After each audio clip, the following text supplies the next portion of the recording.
crisis de la globalización financiera es un fenómeno que se está desarrollando de forma progresiva desde la década de los 80 del siglo pasado.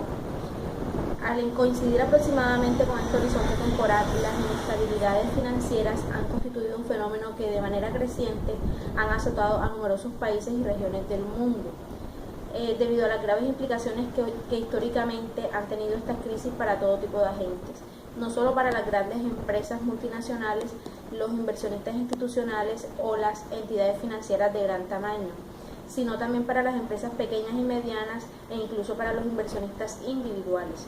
Se hace necesario un análisis exhaustivo de la posible vinculación entre las mismas y el proceso de globalización financiera.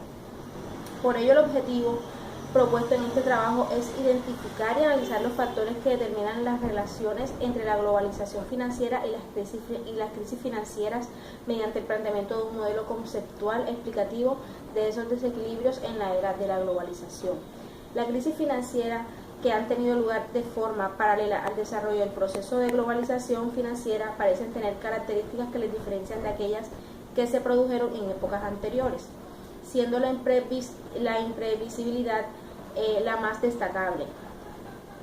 Las causas más importantes de dicha imprevisibilidad son, por una parte, las expectativas autorrealizables y por otra, los efectos de contagio de la crisis entre distintos países. Ambos fenómenos, frecuentemente vinculados entre sí, parecen ser propios de la era de la globalización. Ahora bien, para el análisis de la posible vinculación entre la crisis y el proceso de globalización financiera es necesario analizar otros dos aspectos. Por un lado, tenemos la situación previa al inicio del proceso de integración de los mercados financieros globales respecto del nivel de desarrollo económico y financiero de los diferentes países. Y por otro lado, la forma en que se desarrollan en ellos los procesos de apertura conducentes a dicha integración. Con esta finalidad, en la segunda sección se analiza el concepto de globalización financiera. Se destacan las características diferenciadoras de las crisis financieras en esta época de mercados financieros globalizados. Después se estudian los factores explicativos de las crisis financieras anteriormente indicadas mediante el planteamiento de un modelo conceptual. Por último, se apuntan las conclusiones más relevantes y la bibliografía empleada.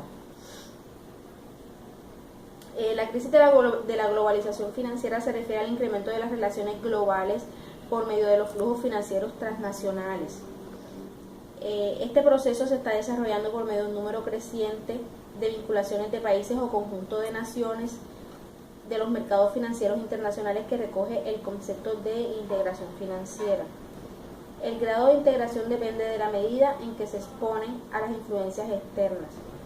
Así, la integración de todas las naciones conduciría a la globalización, por lo que sería correcto utilizar indistintamente los términos de integración financiera internacional y globalización financiera.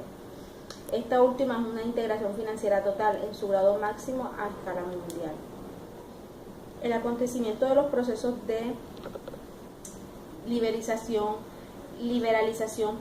financiera que permitan la libre circulación internacional de los capitales financieros es un requisito imprescindible, pero no suficiente para la precipitación del proceso de globalización financiera.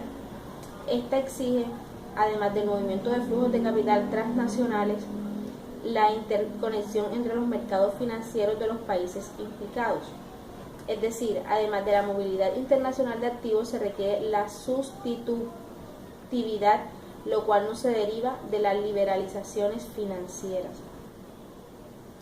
El acometimiento de los procesos de liberalización financiera que permitan la libre circulación internacional de los capitales financieros es un requisito imprescindible, pero no suficiente para la precipitación del proceso de crisis de la globalización financiera.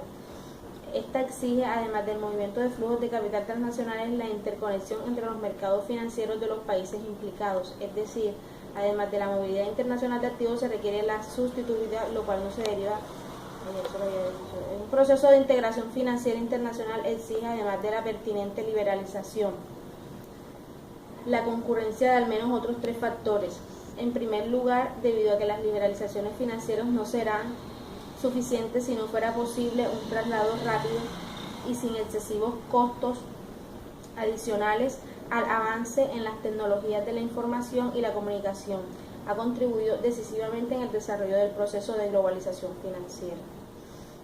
En segundo, se ha avanzado mediante la ingeniería financiera en la creación y mejora de nuevos instrumentos financieros que permiten, por una parte, una mayor cobertura de los potenciales riesgos adicionales a los que el inversionista pueda exponerse en su actividad internacional, y por otra, un incremento de las operaciones de arbitraje y de especulación en el ámbito mundial, lo cual en principio debería tender a mejorar la eficiencia de los mercados financieros internacionales. Por último, el incremento tanto en número como en patrimonio gestionado de los inversionistas institucionales ha resultado de vital importancia. Muchas gracias.